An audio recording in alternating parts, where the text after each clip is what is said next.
through your inbox, right? If Facebook wants to go through all of your direct messages and give that to the federal government, like you do communications. But if Google wants to write through your inbox, right? If Facebook, whatever reason, got out of bed, whatever reason, got out of bed, whatever reason, got out of bed, whatever reason, got out of bed, actually wanted to protect your security of your communications in a way that even they can't break. Like right now, Google and Facebook, they do a great job keeping other people from spying on your communications. But if Google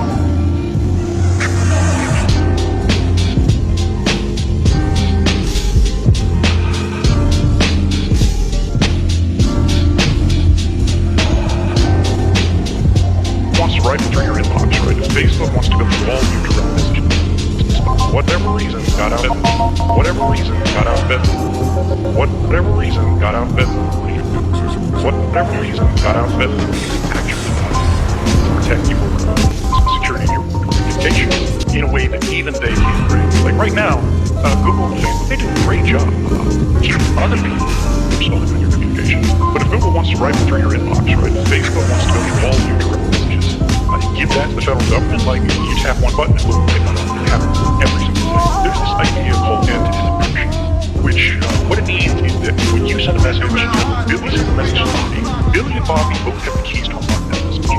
And it could be sent through Facebook, it could be sent through Google. Without that key, Facebook, they don't have that key. Only the phones and laptops and the people who's there, the only people have the key. So if somebody comes to Facebook and wants to see that information, Facebook hands over the encrypted message, right? And Facebook goes, well, here you go, here's our copy, we can't read it, you can't either. Now you've got to actually do some work. The government side is go get that key yourself, and then you can read it, right? But we can't read it. I mean, you can go into the number one target is the iPhone. If you have an iPhone, you get these little software updates notifications all the time. The most recent version of iOS antagonist thing is 20% version. Because the number one way that people's devices get screwed is not just the user error, right? Internet exploration. It looks like Gmail. It's not actually Gmail. It's just API password. You use your password. But to actually break into a device, is that it's not patch. Right? Patch means getting these security updates, these little code updates that fix holes that researchers found in security devices. Well, Apple's really good about rolling these out all the time forever. The problem is, basically all these different iPhones, right? You got an iPhone 6, you got an iPhone 8, you got an iPhone X, you got an iPhone, 3, whatever. These are all running a pretty narrow band of software versions. And so these guys go, if they want to target, for example, Android phones, like Google phones, like a Samsung Galaxy or something like that, there's like a billion different phones made by a billion different people that half of them are completely out of date. But what it means is it's not one version of software to run, it's like 10,000.